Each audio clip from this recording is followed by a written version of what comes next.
Ada Pak Kuswoyo gambarnya di belakang ada. Coba Pak Samsul balik, Pak Samsul. Langsung promo, langsung promo. Langsung balik Pak Samsul. Coba Pak Samsul. Belum Udah tahu. habis, udah habis. Pak, saya persiapan dulu ya Pak. Zoom Pak Note-nya Suhar, sudah nyalakan gabung juga, Pak Mbak Suhar? Mirta. Zoom Notes-nya.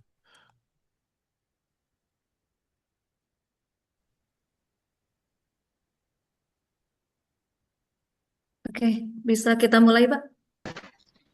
Ya, silakan. Baik. Asal- Salam Waalaikumsalam. sejahtera, selamat siang Pak Ibu. Waalaikumsalam. Dalam acara ngopi ngobrol bareng bulanan dari DPN Ikatan Fungsional Pengadaan Indonesia atau IPI. Hari ini istimewa dan spesial karena topik yang akan dibahas dan tentunya juga narasumbernya juga spesial dan berkompeten. Bapak Ibu, sebelum kita masuk dalam kegiatan yang nantinya akan dipandu oleh moderator Bapak Saifuddin Juhri, kita akan mendengarkan bersama untuk membuka kegiatan ngopi Senin 27 Juli 2026 yang akan disampaikan oleh Sekjen DPN IP Bapak Agus Arif. Kepada Bapak Agus Arif, kami persilahkan. Baik, terima kasih. Assalamualaikum warahmatullahi wabarakatuh. Ya, terima Waalaikumsalam. kasih semuanya. Selamat siang, salam sehat semuanya. Yang kami hormati Bapak Dr. Insinyur Agus Prabowo, Kepala LKPP periode 2015-2019, panutan kami, Dewan Pengawas kami, Bapak Samsul Ramli, idola saya, praktisi pengadaan, pemikiran dan tulisannya itu sudah pasti banyak menjadi rujukan bagi insan ya. Dan moderator kita Bapak Ketua 3, Bapak Saifuddin Zuhri dari pemerintah daerah Tulungagung, Ketua 3 DPN Ikatan Fungsional Pengadaan Indonesia ya, dan seluruh pengurus IFPI, semua pejabat fungsional pengelola pengadaan, seluruh pelaku pengadaan yang hadir di Zoom ini, seluruh pelaku pengadaan, insan pengadaan peserta yang hadir di Zoom ini maupun di YouTube ya. Pada kesempatan ini, izinkan saya mewakili Ketua Umum Ikatan Fungsional Pengadaan Indonesia untuk membuka kegiatan ngopi bareng IFPI ini. Ini adalah kegiatan kita bersama yang menjadi sumbangsih kami, IFPI. Ketua Umum dan kami memang bersepakat ya untuk bergantian membuka kegiatan kebanggaan IFPI ini ya, bukan semata-mata bergantian menjalankan seremoni ya, tetapi sebagai bentuk barang jasa pemerintah sekaligus mendukung pengadaan barang jasa pemerintah. Nah, IFPI ingin hadir bukan hanya ketika ada aturan baru, tetapi juga ketika muncul salah tafsir, kebiasaan yang perlu diluruskan, atau pemahaman yang terlanjur dianggap benar hanya karena terlalu sering diulang. Nah, hari ini kita sangat beruntung ya karena temanya cukup menggoda, cukup sensitif, dan sering menimbulkan perdebatan dan akan dibahas oleh dua narasumber yang memiliki kedalaman pengalaman sekaligus keberanian berpikir. Ini yang mahal. Bapak Agus Prabowo tentunya bukan nama asing ya dalam perjalanan pengadaan di Republik ini. Ya, pengalaman beliau memimpin LKPP memberikan perspektif yang utuh bukan hanya mengenai bunyi kebijakan tapi juga filosofi, arah, tujuan kebijakan itu dibentuk. Beliau memahami bagaimana sebuah ketentuan itu lahir, masalah apa yang hendak diselesaikan, serta bahaya apa yang muncul ketika suatu aturan itu malah dipahami sepotong-sepotong. Sementara itu, Bapak Samsul Ramli dikenal sebagai praktisi yang tajam, kritis, konsisten, mengajak kita melihat pengadaan dengan logika yang sehat dan waras. Beliau kerap membongkar pemahaman yang sudah dianggap lazim mungkin ya, tapi ternyata belum tentu tepat. Bila hari ini ada pemikiran yang sedikit tersenggol barangkali ya, mudah-mudahan bukan karena kopinya terlalu panas, guys, melainkan karena cara berpikir kita sedang disegarkan sekarang. Tema gagal paham 15%, keuntungan yang wajar dalam pengadaan pemerintah yang memang layak dibahas ya. Karena kan angka 15% terkadang diperlakukan seperti kayak resep seragam untuk semua jenis pengadaan. Padahal keuntungan itu ya sangat dipengaruhi spek, waktu, volume, lokasi layanan, dan taunya di belakang. Dan itu akan melebur di proses alami permintaan dan penawaran. Ibarat pedagang Masa kopi, kalah dengan Bunda? kita ya boleh dong memperkirakan Bundanya harga 4 biji kopi, gula, gelas, sewa tempat, biaya pegawai. Namun kan keuntungan ya sesungguhnya baru diketahui setelah usaha itu dijalankan. Setelah kopi itu dijual, biaya dibayar, risiko ditanggung. Nah, itulah Bapak Ibu, pembahasan hari ini sebaiknya kita serahkan kepada para narasumber yang jauh lebih kompeten untuk menjelaskan secara jernih. Kami juga menyampaikan apresiasi kepada dua sponsor kami di acara ini, CV Putra Karya Mandiri. Kasih aplaus dong. CV Putra Karya Mandiri, kemudian kedua Taru Tata Rancana Hijau yang telah mendukung terselenggaranya kegiatan ini. Dukungan ini menjadi bagian penting dalam menjaga keberlanjutan forum edukasi IFPI ini agar terus hadir dan menjangkau lebih banyak insan pengadaan di seluruh Indonesia. Izinkan saya menyampaikan pantun sederhana. Ke pasar pagi membeli ketan, Cakep, pulang sebentar membawa kopi. Mari cakep. menyimak para narasumber pilihan agar yang samar menjadi pasti. Atas nama Luar Ketua biasa. Umum dan Dewan Pengurus Ikatan Fungsional Pengadaan Indonesia, saya menyampaikan terima kasih kepada para narasumber, panitia, dan utamanya juga sponsor serta seluruh peserta yang hadir dengan mengucapkan Bismillahirrahmanirrahim. Kegiatan ngopi bareng gagal paham 15 perhitungan yang wajar dalam pengadaan pemerintah secara resmi kita buka. Selamat berdiskusi. Semoga forum ini memberi pencerahan dan memperkaya cara pandang kita semua. Wassalamualaikum warahmatullahi wabarakatuh. Salam pengadaan. Terima kasih. Waalaikumsalam. Baik, terima kasih Pak Sekjen, Bapak Agus Arif Rahman, yang sudah berkenan juga untuk membuka kegiatan ngopi bareng kita pada siang hari ini. Baik, Bapak Ibu yang kami banggakan, kita akan masuk kepada inti acara. Selanjutnya, kami serahkan kepada moderator, Bapak Saifuddin Juhri. Kepada moderator, Bapak Saifuddin Juhri, dipersilakan. Terima kasih, Bu Mirta, Bapak Ibu semua. Assalamualaikum warahmatullahi wabarakatuh. Selamat siang, salam sejahtera untuk kita semua. Yang saya hormati Pak Agus Prabowo, Pak Wo, sebagai Dewan Pengawas sekaligus pakar kita ya di Ikatan Fungsional Pengadaan Indonesia. Bapak Samsul Ramli juga sebagai Dewan Pengawas juga di Ikatan Fungsional Pengadaan Indonesia, dan kedua tokoh ini Bapak Ibu sekalian, kalau harus saya perkenalkan rasanya saya malu ya. Karena Bapak Ibu semua tentunya sudah sangat amat kenal dengan kedua narasumber kita yang luar biasa. Nah, Bapak Ibu yang saya hormati, memang IFPI sengaja mengajak kita semua untuk membahas terkait dengan isu ya yang lagi rame, bukan hanya sekedar isu, tapi kenyataan di lapangan sudah terjadi terkait dengan pembahasan tentang bagaimana sih sebenarnya keuntungan yang boleh diperoleh, yang halal diperoleh oleh para penyedia dalam rangka pengadaan barang jasa pemerintah ini. Ada isu 15%. Nah, sebenarnya isu itu datangnya dari mana? Hari ini kita menghadirkan dua narasumber yang memang berkompeten untuk membahas. Yang pertama Pak Wo, tentunya nanti dari filosofi, dari historinya kayak apa, dan secara teknis nanti Bang Samsul akan mengajak kita untuk menjelajahi lebih dalam seperti apa sih di prakteknya pengadaan barang jasa terkait dengan keuntungan ini. Tanpa memperpanjang waktu, kami berikan kesempatan, tetapi sebelumnya saya ingin mengucapkan terima kasih sekali lagi ya kepada dua rekanan kita, yaitu Tata Rancana Hijau dan CV Putra Karya Mandiri yang berkenan untuk berpartisipasi dalam acara Ngobrol Pengadaan Indonesia atau Ngopi bersama dengan Ikatan Fungsional Pengadaan Indonesia hari ini. Selanjutnya saya serahkan kepada Pak Wo mungkin untuk menyampaikan awal diskusi selama 15 menit. Kami persilakan Pak Wak. Oke, terima kasih. Selamat siang dari Jakarta. Assalamualaikum Selamat warahmatullahi siang. wabarakatuh. Waalaikumsalam Waalaikumsalam warahmatullahi warahmatullahi wabarakatuh. Ini ya, judulnya kan ngopi ya. Saya pegang kopi bener loh ini. Oh, wabarakatuh. ini. Sama Iya Pak. Pak Wak, betul. Kopi. Ya, Oke, nanti, sambil oh, menikmati kopi. Pak Samsul juga ngopi ya. Kita akan bagi tugas nih. Saya apa mengantar yang prinsip-prinsip, nanti yang lebih detail, lebih teknokratis disambung Pak.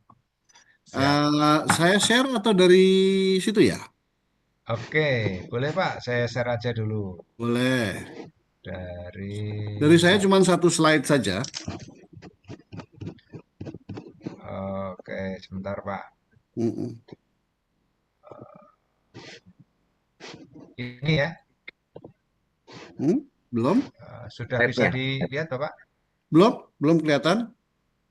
Oh, Ini malah apa ini? Oh, ini CV nih. eh, ini sudah saya ganti belum? Belum. Oke, saya. Belum. Tenang saja sambil nunggu yang lain masuk nih. Sudah berapa? Hampir 400 ya. Belum yang di Zoom. Siap, Ini sudah 374. cukup. Ini Nah, aja. oke, terima kasih. Heeh. Silakan Pak. Nah, ini ya.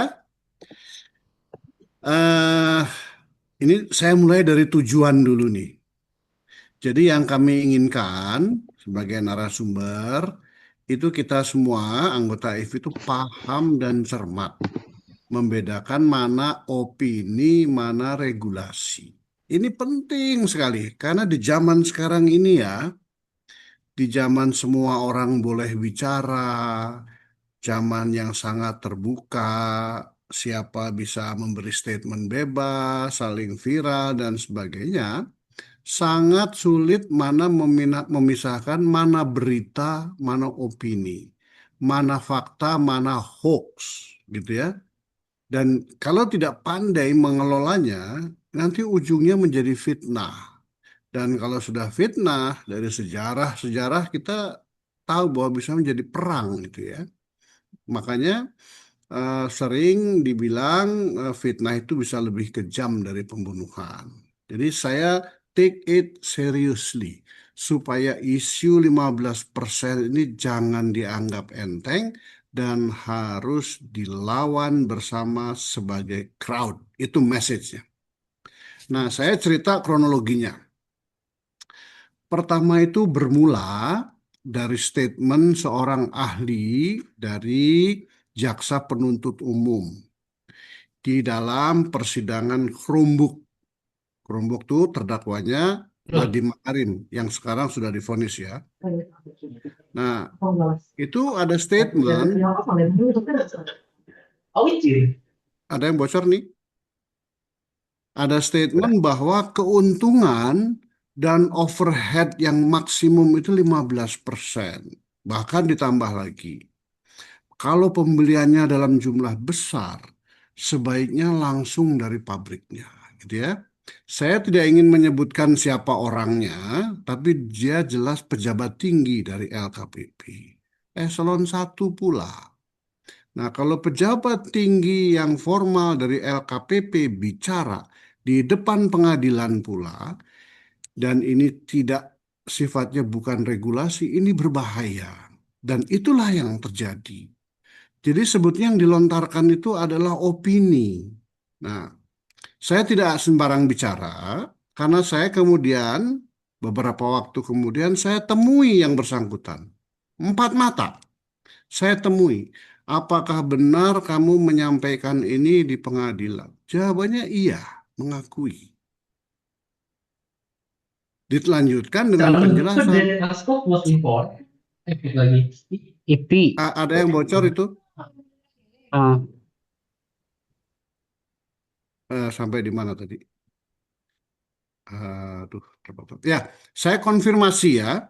Jelas bahwa itu disampaikan di pengadilan, walaupun maksudnya bukan untuk dikutip katanya. Dia hanya memberi latar belakang. Tapi ini tidak bisa, nasi sudah menjadi bubur.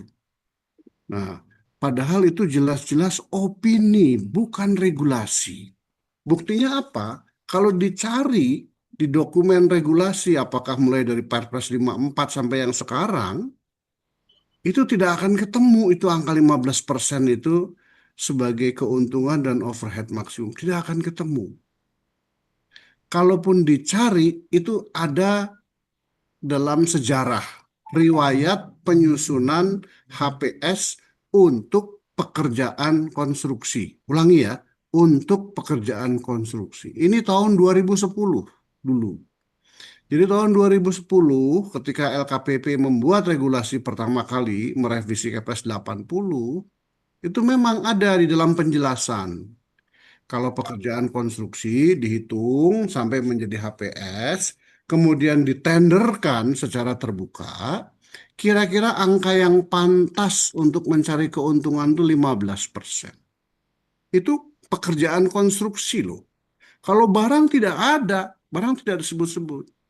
Anyway, angka maksimum 15% ini kemudian beredar, walaupun cuma opini. Celakanya, nah ini celakanya ya, angka itu dimanfaatkan dan disalahgunakan oleh oknum APH atau auditor untuk mencari-cari kesalahan yang ujungnya untuk memeras baik PPK maupun vendor yang sudah berkontrak. Nah, yang sudah berkontrak. Ini juga bukan ucapan sembarangan. Saya menghadapi sendiri. Saya menghadapi beberapa vendor yang merasa diperas oleh APH karena unsur ini, gitu ya. Ini bisa berujung menjadi praktek suap karena mekanismenya begini, wah, Bapak ini kontrak nih harganya kemahalan karena lebih dari 15% dibanding harga pasar. Oke, kasusnya mau dinaikkan atau bayar, diperas. Akhirnya si vendor terpaksa menyuap. Ini ngeri ini. Kalau ini dibiarkan, ini akan menjadi lingkaran setan. Sekalipun pengadaan itu, kontrak itu asal muasalnya dari e-katalog. Ya. Jadi e-katalog itu kan sekarang tidak lagi dikurasi oleh LKPP. Jadi delivery system dan harganya itu ditentukan oleh vendor sendiri. Vendor karena dia punya kebebasan seringkali pasang harga tinggi, lebih mahal dari harga pasar. Itu dibiarkan oleh APA. Nah, ketika kontrak baru masuk diselidiki, wah Anda lebih dari 15% di harga pasar. Bagi-bagi dong, kira-kira begitulah. Kira-kira begitu. Nah, nanti dalam diskusi saya ingin juga dengar siapa tahu ada pengalaman serupa dari audiens ya. Karena ini ujungnya bisa jadi praktek suap. Nah, kemudian dari kami itu ya beberapa tokoh IFPI, IAPI, saya selaku senior gitu ya, minta mengajukan aspirasi kepada LKPP agar turun tangan. Nah, kejadiannya itu di Solo, bulan apa itu Pak Samsul? Waktu pelantikan DPP ya. Awal bulan ini juga Pak, awal bulan. Awal bulan ini. Oh saya, Pak Samsul hadir tuh. Ada Pak Samsul, ada siapa lagi ya? Dan ada seluruh eselon 1 LKPP, termasuk Ibu Sarah, Kepala LKPP. Kita diskusi dalam ruangan tertutup sambil makan, mengajukan isu yang seperti ini. Dan disanggupi oleh Ibu Sarah akan dihandle oleh LKPP dengan menerbitkan sesuatu lah. Sesuatu itu apakah SE, apakah nanti revisi aturan. Karena kalau tidak dihandle ini akan jadi bola liar. Itu intinya ya.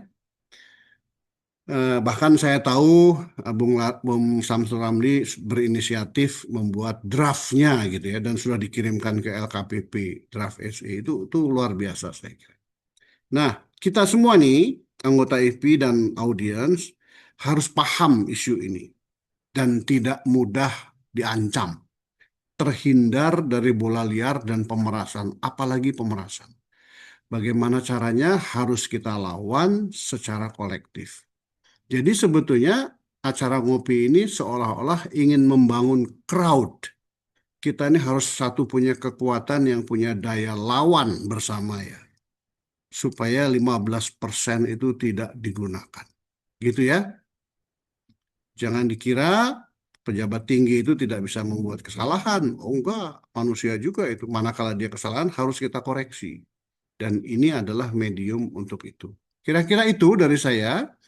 Saya akan relay memberikan kesempatan kepada Bung Samsul. Nanti setelah dijelaskan kita diskusi sama-sama ya. Saya kembalikan ke moderator. Terima kasih Bung Saifuddin Zuhri.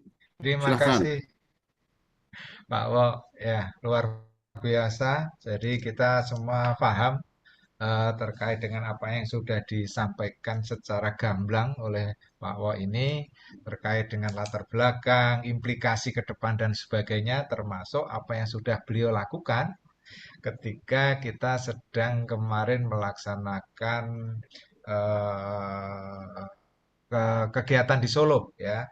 eh, apa ini IFP pengurus yang baru dilakukan bersama-sama.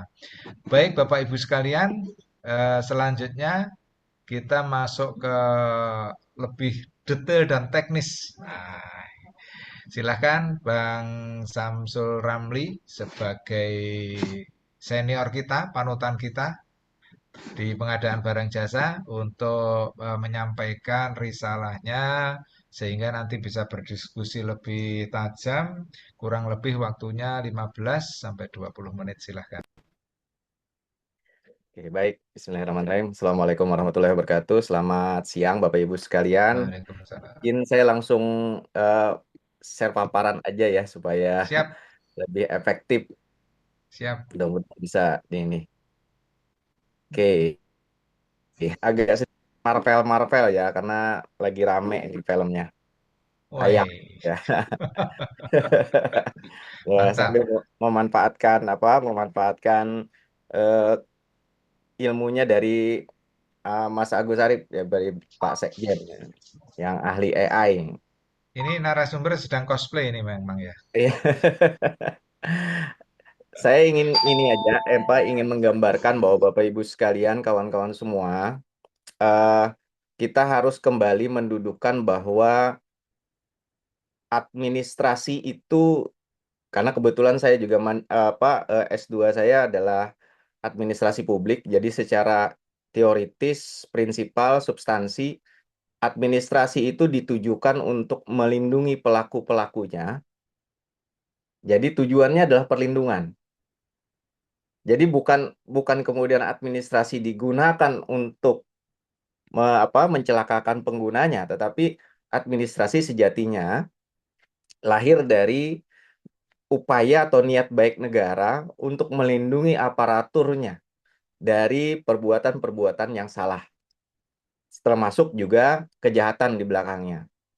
Nah, jadi kalau kalau dalam konsep seperti itu, maka sudah tidak selayaknya lah pasal-pasal administrasi itu kemudian digunakan untuk mempidanakan atau menjahatkan pelaku-pelakunya. Jadi Perpres itu dalam konsep penyusunannya itu harus kita pandang sebagai perlindungan. Sehingga ketika ada yang tidak mengikuti tata laksana Perpres, itu berarti mereka-mereka adalah mereka-mereka yang tidak mau dilindungi secara administratif oleh Perpres.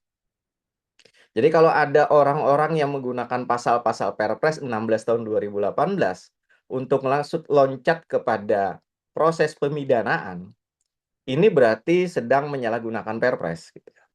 Saya beberapa kali di beberapa waktu terakhir ini, kebetulan saya juga sering dimintakan pendapat keahlian oleh teman-teman APH, aparat hukum, dan juga beberapa lawyer. Saya selalu bilang kepada mereka, Anda tidak bisa menggunakan pelanggaran-pelanggaran atau kealpaan-kealpaan dari pelaksanaan Perpres untuk memperkuat dugaan-dugaan pemidanaan.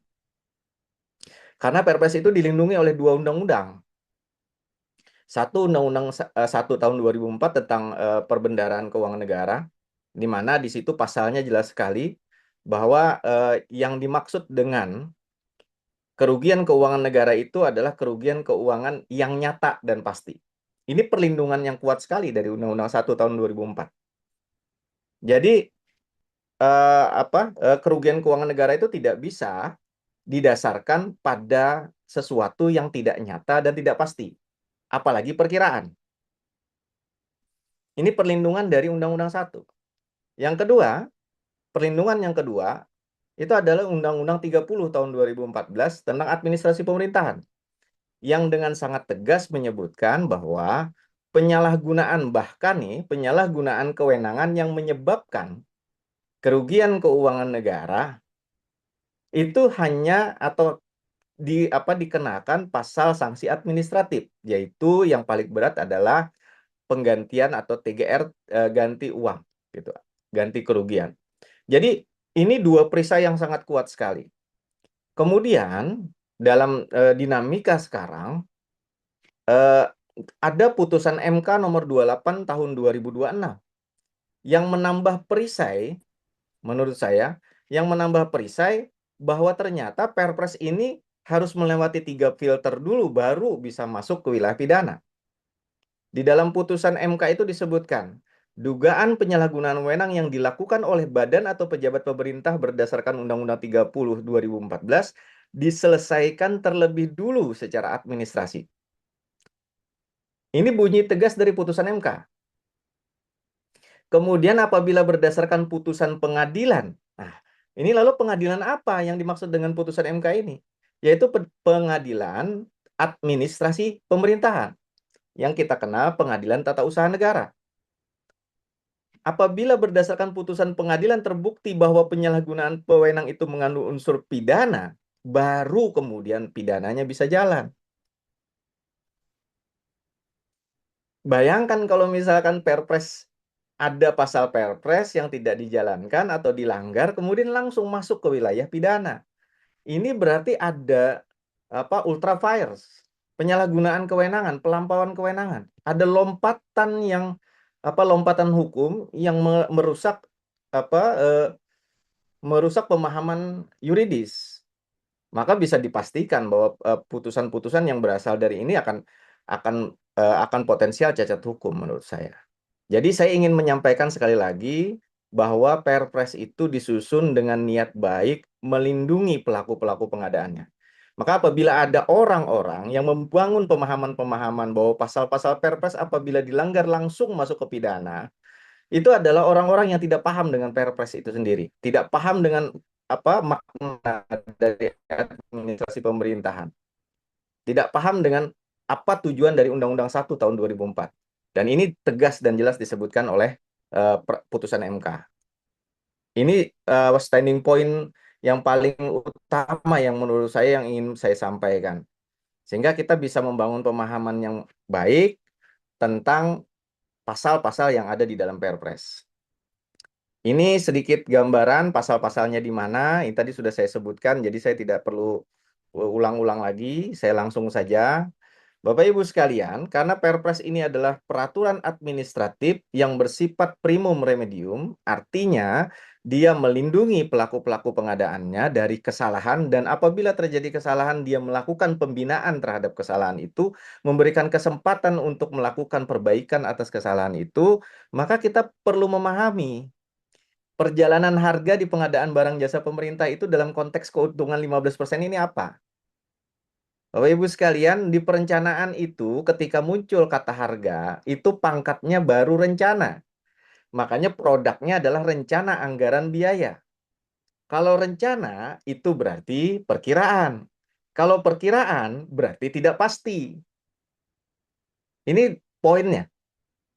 Berarti pada saat perencanaan untuk menyusun pagu anggaran, bahannya berasal dari RAB, kemudian diteruskan menjadi RKA, semuanya R, rencana. Karena rencana sifatnya tidak pasti, tidak absolut, dia relatif, sehingga menggunakan persentase. Nah, yang kedua, ada tahapan namanya persiapan. Di persiapan pengadaan barang jasa, ini ketika bermunculan soal harga, maka pangkatnya juga masih perkiraan. Maka dari itu kemudian disebut harga perkiraan. Kalau di RAB itu harga perkiraan bersama oleh beberapa tim, itu ada TAPD di daerah, ada tim anggaran di APBN dan seterusnya, kemudian memunculkan RAB, kemudian menjudul RKA secara bersama-sama berupa menjadi keputusan dalam anggaran, maka kalau HPS ini adalah harga perkiraan sendiri. oleh pelaku yang diberikan kewenangan untuk mengambil tindakan yang menyebabkan pembebanan anggaran belanja, yang kemudian kita sebut pembuat komitmen. Yang ketika disebut pejabat, dia pejabat pembuat komitmen. Tapi ingat, pangkatnya tetap rencana, perkiraan. Dan perkiraan tidak pasti. Ini konsep Undang-Undang 1 tahun 2004. Nih. Berarti HPS, di mana di dalam HPS itu kemudian muncul diskusi tentang keuntungan 15%, itu adalah perkiraan. Sehingga tidak boleh sesuatu yang disebutkan dalam Undang-Undang 1 tahun 2004 bahwa kerugian negara itu adalah bersifat pasti dan nyata, tidak boleh didasarkan pada sebuah perkiraan. Apalagi didasarkan pada sebuah 15% yang bersifat relatif. Lalu kemudian perkiraan-perkiraan ini diuji. Diuji di mana? Di proses kompetisi pemilihan penyedia. Nah, inilah ujian. Kalau perkiraan, seburuk apapun perkiraan, sebaik apapun perkiraan, itu harus diuji melalui sebuah proses kompetisi. Ada prinsip bersaing di sana, ada prinsip terbuka, ada transparan, ada adil di sana. Nah, ini diuji di sini. Begitu diuji, maka ketika proses kompetisinya itu kompetisi yang sempurna, ini Cateris Paribus saya ceritakan karena ini bercerita tentang regulasi yang sempurna, maka apapun hasilnya, ada kesalahan dalam perkiraan tidak masalah. Asal kompetisinya terjadi, maka apapun hasilnya itu adalah harga yang berasal dari sebuah proses kompetisi. Itulah yang disebut dengan harga kontrak. Nah, harga kontrak itulah yang bersifat pasti. Gitu. Kemudian, harga kontrak ini diwujudkan kepastiannya berbentuk nyata ketika dia dibayar. Maka konsepsi kerugian keuangan negara itu perhitungannya harus berdasarkan kontrak dan berdasarkan serah terima pembayaran. Tidak bisa berdasarkan perkiraan. Nah, ini wilayah yang harus kita bangun bahwa sekali lagi Perpres itu melindungi pelaku-pelaku pengadaan. Sehingga tidak boleh pasal-pasal Perpres digunakan untuk mempidanakan. Itu poinnya. Nah, kemudian saya lanjut kepada metamorfosis kewajaran harga. Kerugian negara, kerugian keuangan negara tidak boleh didasarkan pada kalimat wajar. Karena wajar itu adalah norma perkiraan. Kerugian keuangan negara harus bersifat pasti dan nyata. Sehingga dia harus berdasarkan angka yang benar. Ketika dia mengukur kesalahan harus ada ukuran kesalahan yang pasti. Tidak boleh wajar dia salah. Wajar dia salah tidak bisa kita katakan bahwa dia benar atau dia salah. Jadi yang disebut wajar itu relatif. Makanya sering saya lihat ada di putusan-putusan bahwa ini tidak sesuai dengan harga yang wajar dan seterusnya. Nggak boleh harga yang wajar dijadikan dasar untuk menghitung kerugian keuangan negara. Ketika ingin menghitung kerugian keuangan negara, pembandingnya harus harga yang benar. Ketika barang yang dijual adalah barang curian, maka harga yang benar adalah barang curian itu tidak ada harganya. Nggak boleh diperkirakan harga barang curian ini kira-kira, nggak boleh berdasarkan itu. Nah, ini konsepnya. Jadi, pada saat menyusun HPS, owner menyusun HPS, itu bersifat perkiraan. Kemudian ketika HPS disusun untuk membuat satu standar kewajaran, itu baru kewajaran subjektif dari owner. Maka kewajaran subjektif dari owner ini perlu diuji. Karena apa? HPS adalah batas kewajaran penawaran. Nah, sekarang diuji. Bisa jadi HPS tepat. Bisa jadi HPS tidak tepat. Namanya juga perkiraan. Apalagi perkiraan sendirian. Gitu. Yang RAB aja bisa salah bersama-sama, apalagi yang sendirian ditetapkannya. Nah, kemudian ujinya adalah di dalam kompetisi penawaran. Maka nanti mari kita buka model dokumen penawaran, model dokumen pemilihan. Di sana ada mekanisme di sana. Kalau penawarannya di atas HPS, maka dianggap tidak wajar. Kenapa tidak wajar? Sudah tahu HPS itu adalah batas penawaran, ada orang yang menawar di atas HPS. Tetapi apakah penawaran di atas HPS itu kemudian salah? Tidak juga. Bisa jadi penawaran di atas HPS salah. Tetapi ingat tadi, batasan subjektivitasnya adalah HPS dari owners, ada di PPK. Nah, kemudian yang diterima apa? Yang diterima adalah penawaran di bawah HPS. Apakah kemudian penawaran di bawah HPS itu pasti wajar? Belum tentu juga. Belum tentu. Maka ada ujinya. Ujinya apa? Kalau dia masih dalam rank 20%, ini menggunakan rumus Pareto. Rumus yang teori yang dipakai oleh banyak orang sejak tahun 1900-an. Teori Pareto, 80-20. Tapi ketika penawaran di bawah 80%, artinya nurunkan lebih dari 20%, maka harus ada uji. Ntar dulu. Jangan-jangan HPS-nya yang salah. Jangan-jangan. Tapi jangan-jangan juga penawaran yang salah gitu kan. Maka diujinya gimana? Kalau harga penawaran di bawah 80% HPS, maka perlu namanya evaluasi kewajaran harga. Disinilah ruang berat dari Perpres, Bapak Ibu sekalian. Ruang beratnya apa? Karena kita memaksa penyedia menyerahkan legitimasi undang-undang kepada Pokja. Tetapi ini sudah disetujui pada saat menawar. Maka dari itu ini bukan pelanggaran undang-undang. Karena penyedia sudah mengakui pada saat menawar ada fakta integritas akan mengikuti proses sampai akhir termasuk klausula apabila menawar di bawah 80% HPS maka dia bersedia untuk menyampaikan struktur pembentuk harga agar kita bisa uji. Kalau bisa dibuktikan struktur harganya maka terbukti HPS-nya tidak wajar. Kalau tidak wajar gimana? Ya salah saja. Tetapi kita akui bahwa penawaran penyedia di bawah 80% HPS itu adalah sebuah penawaran yang wajar. Nah, kalau misalkan ternyata dia tidak bisa membuktikan ya, bukan tidak bisa dibuktikan. Ini dua hal berbeda. Kalau tidak bisa dibuktikan, kita cari sampai dapat, nggak dapat. Tapi kalau tidak bisa membuktikan, ini adalah kewajiban penyedia membuktikan. Jadi kalau penyedia tidak bisa menyampaikan bukti otentik bahwa penawaran dia yang di bawah 80% HPS itu adalah benar, maka dia harus menerima akibat. Akibatnya apa? Kita anggap penawarannya tidak wajar. Bang Syamsul, waktu 7 Ya, menit lagi. Siap. siap. Nah, dari proses ini Bapak Ibu sekalian, kata wajar sekali lagi tidak inline, tidak relate dengan benar atau salah. Wajar sifatnya relatif, maka dari itu tidak boleh sebuah kerugian keuangan negara didasarkan pada harga yang wajar. Dia harus berdasarkan harga yang benar, harga yang real, harga yang pasti dan nyata. Inilah perlindungan Undang-Undang 1 tahun 2004 tentang perbendaharaan keuangan negara. Ini yang saya mau tekankan. Oke, ini metamorfosis kewajaran. Jadi supaya ada kesimpulan bahwa wajar itu tidak bisa dijadikan dasar untuk menghitung kerugian negara. Gitu. Harus dicari yang benarnya. Nah, selanjutnya, ini logika harga. Ini saya berdiskusi dengan Pak Wo gitu ya soal logika harga. Harga di luar bandara dengan harga dalam bandara, harga di pesawat itu berbeda logikanya.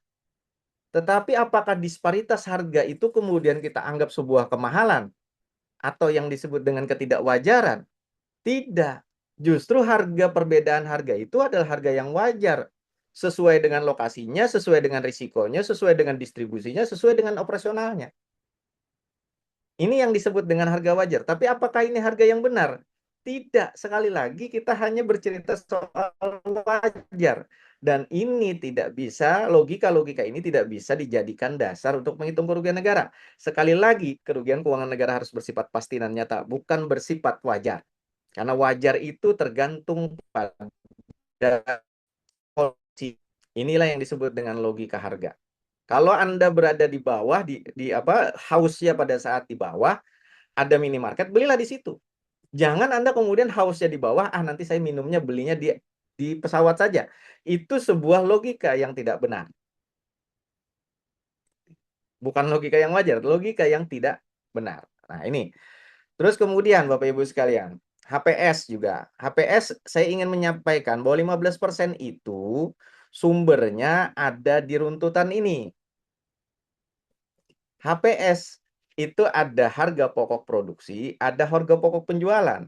Sehingga ketika dalam diskusi ini, kita akan bercerita 15% ada di proses yang kedua, di harga pokok produksi. Karena di situ ada material. Nah, ada input material yang perlu. Nah, di sini analoginya. Jadi, keuntungan 15% itu hanya bisa dihitung pada tahapan ketika kita pengadaannya bersifat memproduksi sesuatu. Atau yang saya bilang adalah pengadaan jasa. Karena pengadaan jasa pasti memerlukan 6M. Dalam teori, saya menggunakan teori 6M ya Bapak Ibu sekalian. Nah, teori yang lain juga banyak. Nah, dalam 6M itu ada material. Nah, material itu pasti penyedia jasa membeli material dari pasar. Maka dari itu, karena dia membeli dari pasar, kita berikan akuntabilitas, dalam rangka akuntabilitas, kita berikan spare, keuntungan plus overhead. Berapa? 15%. Itulah kenapa memproduksi bangunan gedung, bangunan jalan, itu dalam menyusun analisa harga satuan pekerjaan, semennya itu harus diperhitungkan juga keuntungan yang wajar, yaitu 15%. Keuntungan semen di dalam bangunan gedung. Keuntungan pasir di dalam bangunan gedung. Karena penyedia kontraktor itu pasti beli, bukan bikin pasir, bukan bikin semen. Disitulah 15% memiliki letaknya. Tapi ketika produk ini sudah jadi, maka pengadaannya menjadi pengadaan produk. Produk itu namanya pengadaan barang. Kalau pengadaan barang, maka harganya disebut harga pokok penjualan, bukan harga pokok produksi. Nah, karena pengadaan barang tidak ada unsur material untuk membuat sesuatu, maka pada pengadaan barang yang sifatnya jadi, tidak ada norma 15%.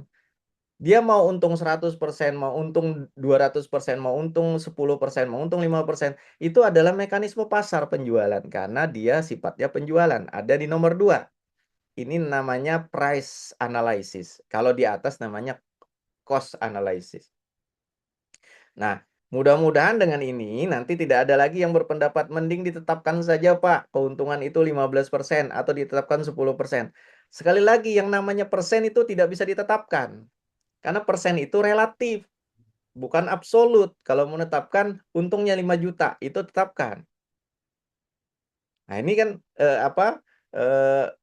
ya isu kekaburan pemikiran lah soal ini. Jadi menyesatkan akhirnya. Nah, saya juga ingin menyampaikan tadi Pak Wo sudah menyitir juga. Ada penyedia-penyedia yang dipaksa untuk memberitahukan ketika berjualan laptop, dia dipaksa untuk memberitahukan berapa tuh angka produksi laptopnya. Ini dilindungi oleh Undang-Undang Rahasia Dagang. Tidak bisa semena-mena ada orang yang tidak berkepentingan terhadap informasi tersebut, kemudian memaksa untuk meminta itu. Anda beli di distributor harganya kemarin berapa? Nggak boleh dikasih tahu itu. Kecuali ada kesepakatan di dalam kontrak, tadi soal kewajaran harga, kalau penawaran di bawah 80% HPS, udah terbongkar nih. Undang-undang Rahasia Dagangnya sudah dinyatakan dia bersedia. Yang kedua, ketika ada perintah atau putusan pengadilan, nah baru boleh diberitahukan. Sementara praktek yang terjadi sekarang ini diminta untuk masuk ke pengadilan. Nah, kan ada sebuah pelanggaran Undang-Undang 30 tahun 2000 yang menurut saya ini perlu lagi dibangun kepercayaan diri dari penyedia-penyedia agar melindungi informasi-informasi yang bersifat ekonomi, dijaga kerahasiaannya. Tapi kalau Anda memberikan berarti Anda sukarela, tidak ada pelanggaran undang-undang. Tapi kalau ada pemaksaan, maka itu pelanggaran terhadap undang-undang. Anda berhak untuk bertahan. Ini yang harus saya tegaskan. Ini cerita saja, tapi intinya begini, ketika ada barang curian kemudian dijual oleh pencuri, maka kita tidak bisa menyatakan bahwa kerugian keuangan negaranya adalah 15%. Karena barang itu barang curian. Dia dibeli harganya, harga pembeliannya 0. Sehingga ketika dia jual di bawah harga pasar pun dia dapat untung 100%. Nah, kalau misalkan cuma dikenain 15%, berarti pencurinya untung 85%. Kalau begitu mending saya mencuri barang yang mahal. Karena begitu ketangkap juga saya cuman diminta untuk mengembalikan 15% saja. Ini kan logika lain yang harus kita pikirkan juga. Jadi, kerugian keuangan negara tidak bisa didasarkan pada perkiraan, pada persentase, apalagi persentase 15%. Nah, ini konsep kerugian keuangan negara yang juga tidak perlu ini. Cuman ada kesimpulan terakhir yang bisa saya sampaikan. Sekali lagi, tegaskan, mudah-mudahan ini bisa dipahami. 15% itu digunakan untuk memperkirakan harga beli bahan material dalam proses produksi, dalam pengadaan barang, dalam pengadaan jasa, khususnya jasa pekerjaan konstruksi, karena di dalamnya ada material. Ini penekanannya. Yang kedua, 15% tidak dapat digunakan untuk memperkirakan harga pokok penjualan pada pengadaan barang. Karena dasar utama adalah harga pasar pada saat transaksi. Sesuai kondisinya terkait logika tadi, logika harga.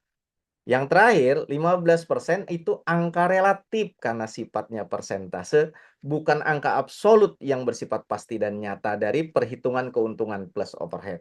Sehingga 15% itu tidak dapat digunakan untuk membuktikan kerugian keuangan negara yang nyata dan pasti jumlahnya. Jadi saya ulang sekali lagi.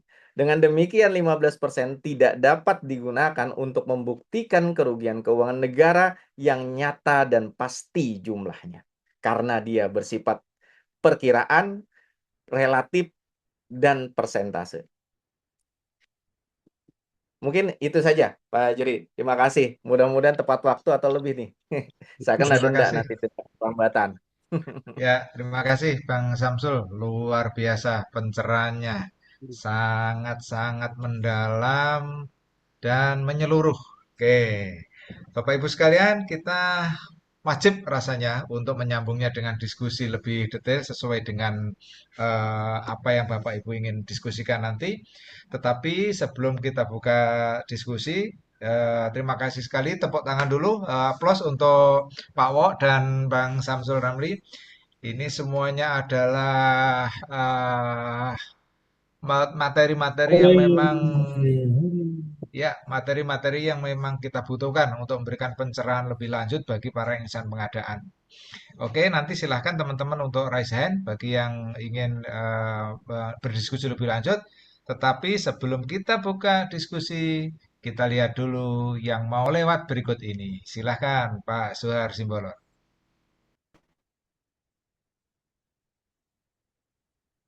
Suaranya belum masuk, Pak.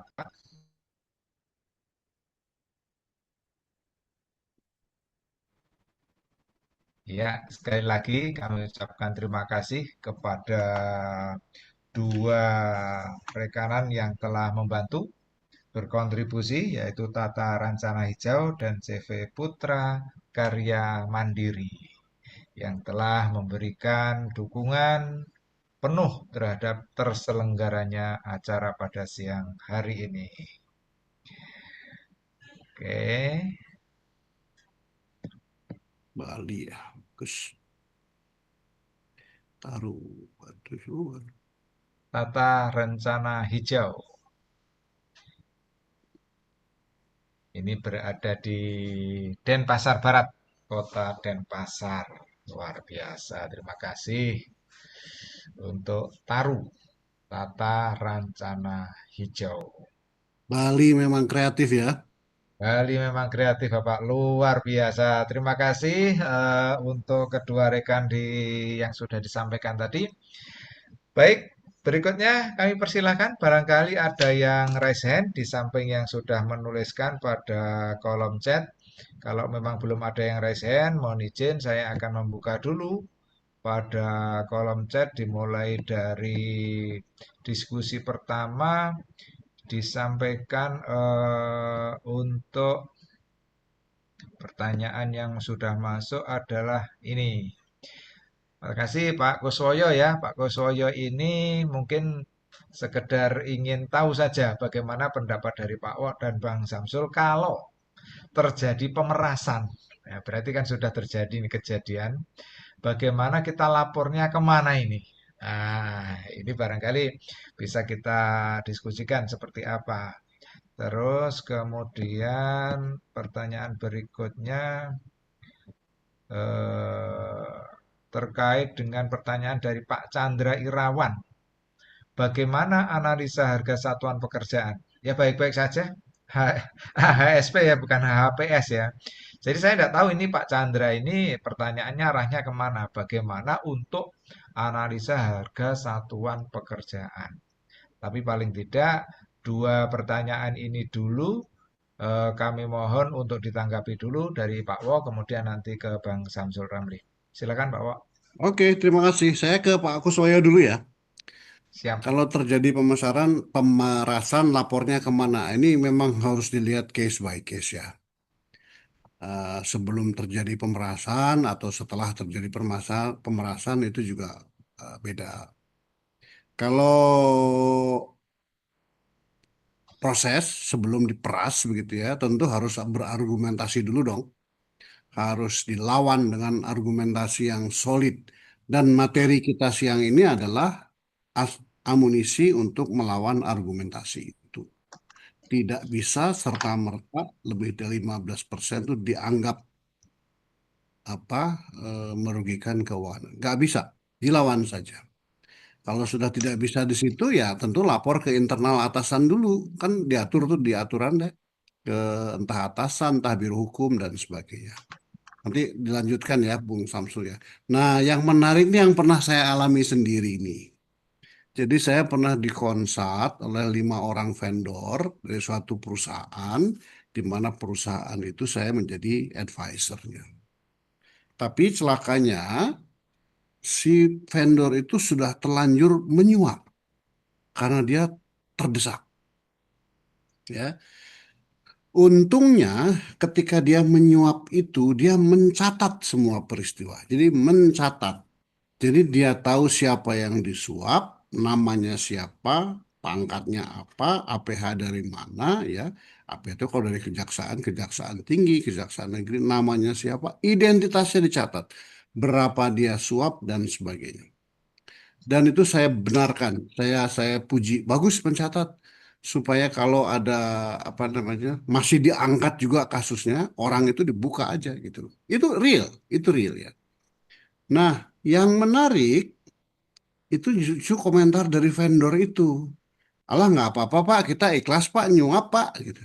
Selama APH itu doyan uang, doyan duit ya, kami tenang saja gitu. Gila nggak itu? Siap, siap. Selama APH doyan duit, kami tenang saja gitu. Itu kata-kata yang keluar. Itu kan saya sebagai apa ya, orang pengadaan kan intelektualitasnya kan terhina itu kan. Iya kan? Nah, mengapa ini bisa terjadi? Ya karena ini putaran lingkaran setan dari sistem yang ada sekarang. Kasusnya dari e-katalog tidak dikurasi, vendor bisa menentukan harga seenaknya, bisa nyari untung sebesar-besarnya, dan kalaupun diperas, masih untung lah gitu kan. Nah itu kalau sudah terjadi pemerasan. Kalau yang belum ya dilawan dulu lah tentunya, dilawan, kemudian dilaporkan ke atas ya. Kita adu kuat saja dengan catatan memang Anda tidak melakukan kejahatan itu ya. Dan di sini saya kira IFP perlu berkomunikasi satu sama lain. Kalau punya unit bantuan hukum kita kerahkan gitu ya. Nah, itulah fungsi kita bersatu, guyup itu untuk melawan apa itu bandit-bandit itu. Apalagi sekarang kan lagi musim penggerbakan nih kejaksaan sama polisi kan. Bayangkan Jampitsus loh orang nomor satu pemberantas korupsi, dia memberantas korupsi sambil korupsi kan? Nanti akan terbit buku nanti. Judulnya Siap. Memberantas Korupsi Sambil Korupsi. Oh, Ini ya, luar biasa. ini timing yang bukan saya yang nulis ya, tapi akan ada yang nulis. Memberantas korupsi sambil korupsi. Ya, ini saat yang tepat untuk kita lawan bersama. Kira-kira itu barangkali Bung Ramli bisa nambahin. Siap. Silakan Bang Samsul, masih di unmute. Siap, izin Pak. Saya pikir udah lengkap ya apa yang disampaikan oleh Pak Wo ya, bahwa langkah-langkahnya seperti itu. Jadi kalau kalau sebelum ada tanda-tanda ya kita bertahan, berargumen dan segala macam. Tapi kalau sedang terjadi, maka pastikan kita memiliki kemampuan untuk bisa mempertahankan diri. Tapi kalau sudah terjadi dan seterusnya, maka menurut saya seperti apa yang Pak Wo sampaikan bahwa eh, simpan bukti-buktinya, catat semua kejadiannya karena pada akhirnya di suatu saat karena kita sudah terbukti memberikan, maka itu alat perjuangan kita yang paling akhir gitu ya, kira-kira seperti itu. Terus kemudian kalau analisa harga satuan pekerjaan tadi sudah saya sampaikan sebenarnya, tapi karena waktu yang terbatas, jadi analisa harga satuan pekerjaan atau AHSP itu adalah konsep dari cost analysis yang berkaitan dengan jasa. Nah, kebetulan ASP ini banyak digunakan di pekerjaan konstruksi. Jadi 15% itu sebenarnya ada dari pembentukan analisa harga satuan pekerjaan, di mana di dalamnya ada satu unsur dari 6M, yaitu material. Nah, material ini adalah produksi dari produsen lain yang bukan penyedia yang berkontrak dengan kita. Maka di sini kita perlu memberikan ruang yang wajar agar terjadi prinsip ekonomi terkait dengan harga pasar di situ. Nah, jadi ini hanya perkiraan saja gitu ya. Nah, itu ada juga yang menanyakan ya, mungkin karena berkaitan relate gitu ya. Kenapa 15%? Ini saya juga pernah diajarin oleh salah satu guru saya, Pak almarhum Pak Tudin ya. Almarhum, beliau pernah mengajarkan kepada kami, narasumber pengadaan angkatan tahun 2010-2011, itu tentang asal-usul adanya angka 10% dulu. 10%. Itu diambil dari Undang-Undang 17 tahun 2000 tentang pajak penghasilan. Itu ada norma namanya penghasilan kena pajak. Ada lapisan penghasilan kena pajak di Undang-Undang 17 tahun 2000 tersebut. Lapisannya ada 10%, ada 30%, kemudian ada 15% kalau tidak salah di situ. Nah, kemudian ketika bersentuhan dengan barang, karena cuma barang yang ada tarif PPh 1,5%-nya. Kalau jasa kan 2%. Nah, 1,5% itu kemudian dikalkulasikan menghasilkan norma kalau 50 sampai 100 juta, dulu normanya 50 sampai 100 juta ya, belum 200 juta seperti sekarang. Itu dapatlah angka 10%. Nah, kemudian 5% itu dianggap overhead. Kenapa overhead dianggap 5%? Karena gini, Bapak Ibu sekalian mungkin coba lihat ya, kalau kita menilai risiko, pengadaan barang jasa itu punya karakter, menggunakan metode khusus. Ya, metode khususnya apa? Kalau dia menilai risiko, dia menggunakan angka batas 5%. Misalkan ada risiko pelaksanaan, dijamin dengan jaminan pelaksanaan 5%. Risiko masa pemeliharaan risikonya dijamin dengan jaminan pemeliharaan 5%. Maka 5% dalam 15% itu adalah risiko. Tetapi kemudian ketika lapisan pajaknya 30%, maka paketnya semakin besar 100 juta dan seterusnya, maka norma keuntungan itu diperkecil, kemudian norma overhead diperbesar. Kalau kita hitung 30 dan 1,5%, itu hasilnya nanti keuntungan yang wajarnya 5% berdasarkan Undang-Undang PPh. Nah, ini berdasarkan undang-undang loh. Itu ada di dalam, saya sudah tulis ini di buku saya, di buku Bacaan Wajib Praktisi Pengadaan Barang Jasa tahun 2014 soal ini. Nah, itu asal-usulnya kenapa 15% dan berlaku sampai sekarang karena PPh-nya, PKP-nya pun tidak berubah signifikan gitu ya. Ini tentang di AHSP dan 15%. Mungkin itu, Pak. Nambahin boleh? Silakan, Pak. Ya. Itu yang dimaksud dengan analisa harga satuan pekerjaan itu apakah yang setiap tahun diterbitkan oleh Pemda masing-masing ya? Beda kayaknya, Pak. Beda ya? Silakan, Bang Samsul. Itu dari analisa harga satuan dari PU, Pak. Oh, dari PU. Untuk Oh pekerjaan ya. konstruksi.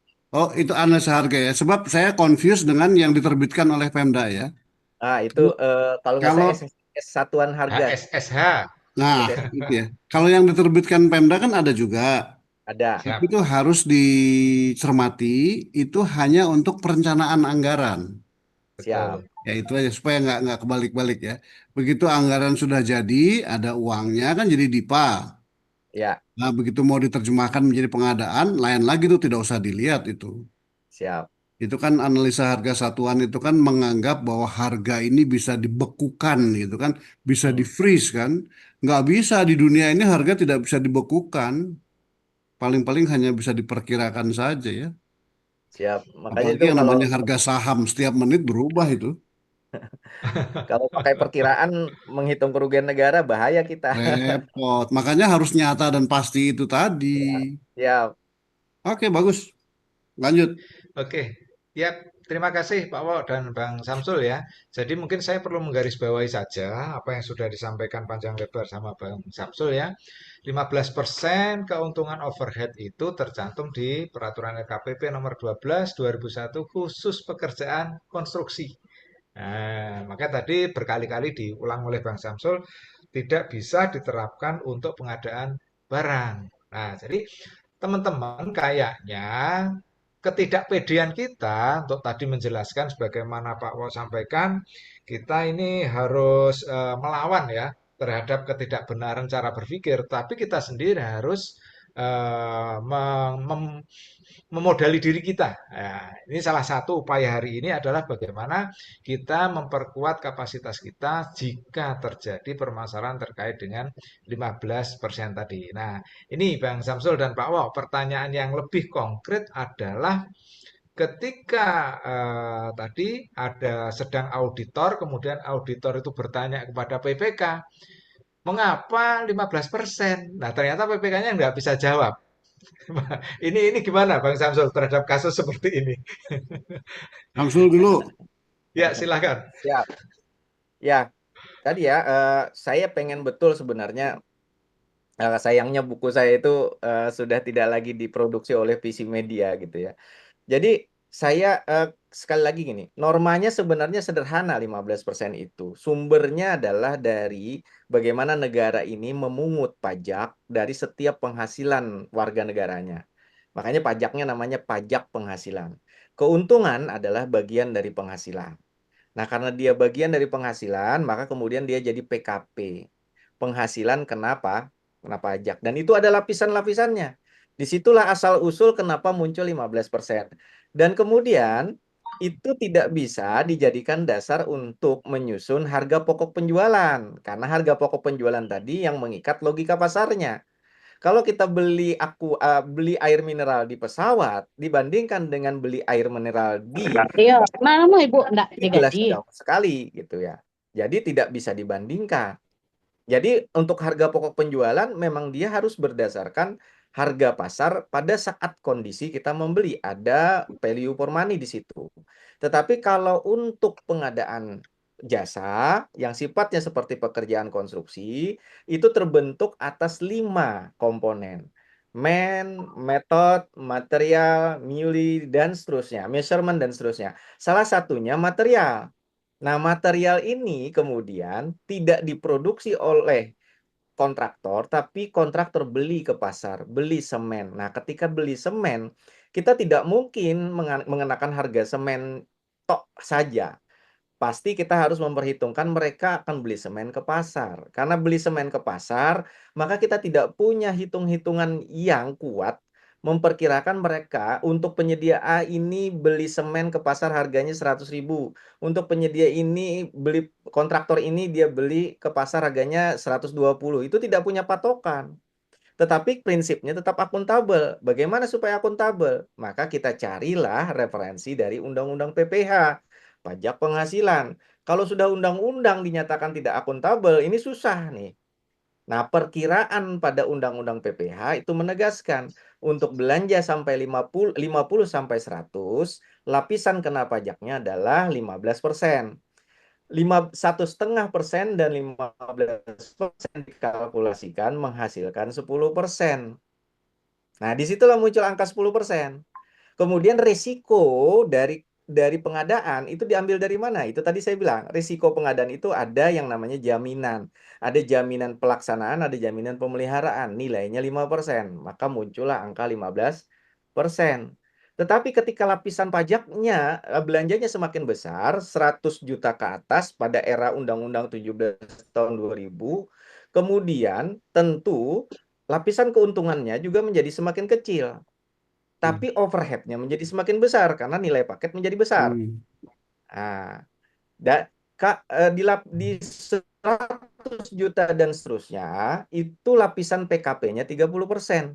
Jadi kalau 1,5% tarif pajak PPh-nya dikalikan dengan 30%, hasilnya adalah itu menjadi 5% saja untuk keuntungan wajarnya. Tetapi overhead-nya gimana? Logika biaya mutu waktu dalam pekerjaan konstruksi yang berlaku. Berarti overhead-nya juga semakin besar karena nilainya semakin besar. Maka 15% dipertahankan pada saat itu. Sampai sekarang normanya dipertahankan pada pekerjaan konstruksi. Nah, itu kira-kira yang bisa ini ya. Mudah-mudahan ini bisa kita nanti uraikan saja. Rumusnya ada. Akuntabel sekali perhitungannya. Saya bisa Iya, iya. bisa bisa bisa ajarkan nanti dia Iya, perhitungan. ini mirip ini. Ini seperti mistikisasi angka lah ya. Contoh Betul, Bang. lain itu kalau di kita di budaya Indonesia itu berapa sih yang disebut banyak gitu ya. Banyak itu Nah, lebih dari tiga. Di Bali ada Nista Madya Utama. Kalau kita nah, lari kan satu, dua, tiga. berarti Nah, tiga itu dianggap banyak. Oleh karena itu angka tiga diadopsi menjadi jumlah kalau tender minimal pesertanya tiga gitu. Jadi itu ah angka-angka apa namanya rasionalisasi sebetulnya ya. ya. Izin Kalau Pak di Wo, Arab ini lain lagi, di Arab tujuh, langit ke tujuh gitu ya. Kan di Al-Quran sering disebut tujuh, tujuh tuh. ya. Tujuh itu artinya apa sih? Banyak Izin gitu. Pak Wo, sedikit ini Ya, jadi menarik saya ingin menyampaikan juga Pak Wo. Terkait angka tiga Pak Wo. hmm, Angka tiga itu ada di dalam filosofinya Aristoteles Pak Wo. iya, iya, iya. Jadi saya pernah baca bahwa angka kompetisi Ya itu kan adalah kalau angka mau gerak ke pertama. namanya Piku Gitu. PNS. Angka ganjil pertama. Angka Hmm, ganjil pertama itu apa? Angka ganjil pertama itu 3. hmm, Karena 1 itu angka tunggal, 2 genap, 3 ganjil. Maka dari itu di prinsip filosofinya, filsafatnya, angka 3 ya. itu adalah angka kompetisi. Jadi angka ganjil pertama. Nah, itu dipakai juga di pengadaan. Ketika kita menyebut ini kompetisi dan segala macam, itu rasionalisasinya menggunakan angka Ya, 3. ya, Nah, betul, betul. nah kalau Pokoknya angka kalau 7, nanti kalau didesak oleh APH dibalik aja. Kalau dia menganggap 15% itu bermasalah, emang angka berapa yang dia anggap benar? Baru kita challenge lagi. Nggak akan selesai itu. Masalahnya APH-nya senengnya itu menang sendiri dia. Salah atau Iya, benar pokoknya saya. iya. Menang sendiri kalau menegakkan hukum bagus. Tapi kalau Oke. motifnya untuk masuk ke pemerasan, itu yang harus dilawan. Siap, siap. Yap. Oke, Bapak Ibu luar biasa ini semakin berkembang bahkan semakin mendalam. Ada yang raise hand, kami persilahkan tadi Pak Bambang dari Kota Blitar. Oke, silahkan Pak Bambang ingin disampaikan. Oke, Assalamualaikum. Awal. Wah, Waalaikumsalam. Waalaikumsalam. bentar. Silakan. Alhamdulillah bisa ketemu dengan Pak Agus dan Pak Samsul Ramli. Saya Siap. Oke. juga sering kontaknya dengan Pak Samsul Ramli. Siap. Mohon izin Bang Sai, ini ada pengalaman. Saya bulan kemarin itu dipanggil APH. Hmm, Jadi ada aduan katanya. Ada pengaduan dari masyarakat ke kejaksaan. Ini terkait dengan pengadaan bahan makanan RSUD Martiwoso tahun 2020. Itu waktu itu kontraknya 4 miliar. BPK-nya dipanggil, hmm, tanya bagaimana HPS-nya. Kita di HPS itu biaya overhead dan keuntungan itu sebesar 10%. Kemudian PPN-nya 10%. Nah, apa dasarnya Anda menetapkan ini? Tidak bisa menjawab. Akhirnya dipermasalahkan. Wah, ini Anda merugikan keuangan negara ini. Nah, kebetulan saya Pokjanya waktu itu. Jadi kalau dihitung-hitung, biaya overhead dan keuntungan 10% dikalikan 4 miliar, Anda merugikan 400 juta. Karena seharusnya tidak ada biaya ini. Mana di Perpres? Mana di Perlemnya? Tidak bisa menunjukkan, Pak. Wow. Akhirnya Pokjanya dipanggil. Saya dipanggil. Saya ditanya, Pak Bambang, ini dasarnya apa? Ketika menentukan overhead keuntungan kemarin katanya 10%. Masih ada lagi tambahan PPN 10%. Saya cari tidak ada itu pengadaan barang yang ada biaya overhead. Adanya di konstruksi. Mana buktinya? Nah, kemudian saya sampaikan, Pak. Pada saat itu kita kan masih menggunakan Perpres 16 2018. Saya sampaikan. Ini Pak, data yang kita gunakan itu kan di pasal 26. Bahwa di ayat 2 itu jelas. HPS telah memberitahukan keuntungan dan biaya tidak langsung atau overhead. Di ayat 4-nya, total HPS merupakan hasil perhitungan HPS ditambah dengan PPN. Pada saat itu PPN 10%. Jadi sudah jelas Pak di situ. Kemudian kalau di Perlemnya, di Perlem 9 2018 itu untuk pengadaan barang, di situ di bab penyusunan dan penataan HPS sudah jelas bahwa HPS ini untuk barang itu memperhitungkan komponen biaya harga barang, biaya pengiriman, keuntungan dan biaya overhead dan lain-lain. Sehingga kalau PPK menetapkan 10% itu sudah sesuai ketentuan, Pak. Nah, sedangkan PPN 10% ini kan total dari HPS baru ditambahkan dengan PPN 10%. Salahnya di mana, Pak? Tuh, mana itu angka 15% maksimal yang katanya ada? Nah, kebetulan Pak, kalau di Perlem 9 itu kan hanya barang yang B-nya itu pekerjaan konstruksi. Di situ ada muncul konstruksi. Perhitungan PS telah memperhitungkan keuntungan dan biaya overhead yang wajar untuk pekerjaan konstruksi seperti 15%. Ya, Bisa tetap dipersingkat, tersebut. Pak Bambang? Ya. Jadi intinya gini Pak, bahwa 15% itu hanya berlaku untuk konstruksi menurut beliau. Jadi untuk pengadaan barang menurut beliau itu tidak ada untuk biaya Nol. overhead dan keuntungan. Nol. Jadi seperti itu, Pak. Saya menjelaskannya Oke. juga mulek itu berputar-putar bahwa kami itu sudah sesuai bahwa untuk pengadaan barang ini sesuai dengan kebutuhan, Pak. Makanya yang ada Oke. itu hanya konstruksi, karena di konstruksi ada ketentuan dan PU yang membatasi itu.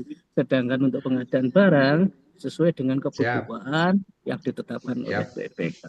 Oke, Itu, terima kasih Pak itu. Bambang. Ya. Siap. Sudah bisa kita tangkap maksudnya ya.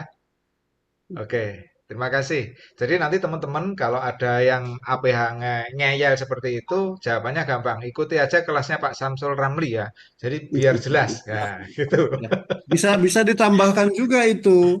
Itu Gimana Pak Mo? di Perpres 16 2018 itu ada klausul penutup juga kan. HPS bukan alat untuk menghitung Menghitung kerugian kerugian. negara. Itu kan kunci sebetulnya kan. Betul. Iya, Itu. betul Jadi Pak. Saya kalau sampaikan orang itu. mencoba menghitung kerugian negara dari HPS sudah salah itu. Wong nama juga Siap. perkiraan kok gitu. Itu anu aja itu akal-akalannya APH untuk nyari lubang aja itu. Aslinya gitu Pak Mo emang. Memang udah tahu lah. Saya tuh sejak pensiun tuh sering mendampingi ya, tapi aduh sedih juga ya. Ada yang berani melawan, ada yang tadi itu selama APH doyan duit tenang aja Pak katanya. Sekarang Oke. bomnya meledak nih sekarang nih. Saya seneng tuh. Bomnya meledak.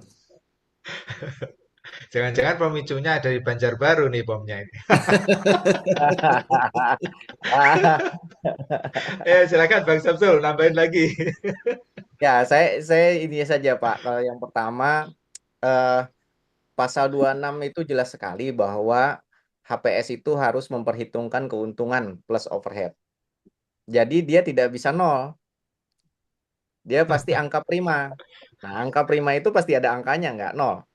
Itu. Jadi kalau misalkan dinyatakan bahwa, oh berarti kalau pengadaan barang tidak ada norma 15%. Betul tidak ada. Karena tidak boleh dibatasi 15% kalau pengadaan barang. Iya dong. Ya, kalau kita lagi keadaan darurat misalkan, atau barang itu scarcity, kelangkaan, maka Kalau barang seni gimana? iya, barang seni kayak lukisan Pak Wo misalkan, nggak bisa kita hitung produksi berapa beli cat, berapa beli kanvas dan segala macam, Bu. Di situ ada nilai, ada namanya value yang apa, aesthetic value yang menjadi komersil di situ. Nah, jadi memang tidak bisa nol, tapi tidak bisa juga 15% karena dia barang harga pokok penjualan. Yang namanya penjualan maka tergantung pada kondisi pasar pada saat itu. Makanya menghitung kerugian negara pada harga pokok penjualan harus apple to apple antara kondisi pada saat kita membeli dengan kondisi pada saat ngaudit. Nah, ini teori-teorinya, norma-normanya, metodenya sudah ada sebenarnya. Cuman orang malas aja karena memang itu sulit. Nah, supaya gampang pakai 15%. Jadi kalau untuk pengadaan barang tidak ada norma 15%, tapi tidak berarti juga tidak ada norma keuntungan plus overhead. Karena pasal 26 jelas menyebutkan bahwa HPS harus memperhitungkan. Ini juga ilmu bahasanya juga harus kita betul ini. Karena Perpres itu bagus sekali bahasanya. Memperhitungkan, bukan menghitung. Kalau memperhitungkan itu bagaimana? Kalau kita tanya kepada pedagang harga ini berapa 5 juta, maka jangan tanyakan berapa keuntungannya di 5 juta. Pasti bohong dia. Tapi kita modal dosa. Karena apa? Memaksa penyedia bohong. Nah, kenapa penyedia bohong? Karena dia dilindungi oleh undang-undang undang-undang rahasia dagang. Dia berhak itu. Jadi kita tidak boleh ngutak-atik juga, termasuk auditor dan APH memaksa penyedia untuk mengurai berapa keuntungannya. Itu dilarang.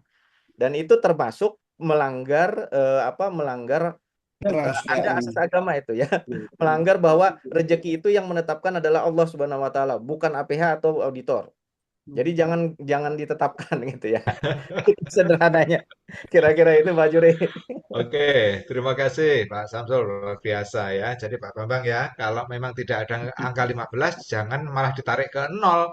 Nah, itu kan menegasikan apa yang sudah tertulis ntar ya. Jadi berapapun akhirnya boleh kalau konstruksi tadi memang dibatasi antara 10 sampai dengan 15. Oke, Ya, terima siap. kasih. Berikutnya yang sudah raise hand, Pak Arpan Siregar, bisa menampakkan diri? Masih ada di sini kah? Woi, silahkan. Luar biasa ini. Mana suaranya? Suaranya. Tuh, suaranya nggak kelihatan tuh. Nggak kedengaran. Suara kelihatan gitu. Loh, ayo ngomong. Wah, ini Wah, bermasalah ini. Nggak ada mikrofonnya. oke, biasa aja kita ngopi darat, Pak. Nggak kedengaran. Mikrofonnya dulu perbaikin nih. Oke, mohon maaf ya, Pak Arfan ya. Coba lagi. Mikrofonnya kayaknya bermasalah. Ke Bu Muin, Pak Muin atau Bu Muin ini? BLPPBMN. Mohon Oh, Pak izin, Muin. siap. Silakan. Yang Pak kami Arfan, hormati, silakan dulu ya, dicoba mic-nya. Oke, silakan Pak Muin. siap. Memperkenalkan diri, Terima apa kasih, Pak. BLPPMBN? Siap. Terima kasih, Pak Saifuddin. Mohon izin para senior guru kami semua. Saya Zulkarnain Muin di beberapa kesempatan sudah sering berdiskusi dengan para senior di sini. Kami kebetulan dari UKPBJ Kementerian Perhubungan itu nama unit kerja kami Biro LPPBMN. Mohon izin. Luar Oke. biasa. Saya dari 2009 bahkan ya.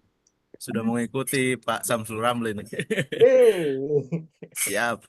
Sejak kami tugas di Mopah Merauke, Pak Agus Prabowo juga sering mencerahkan kami terakhir di kereta api, Pak.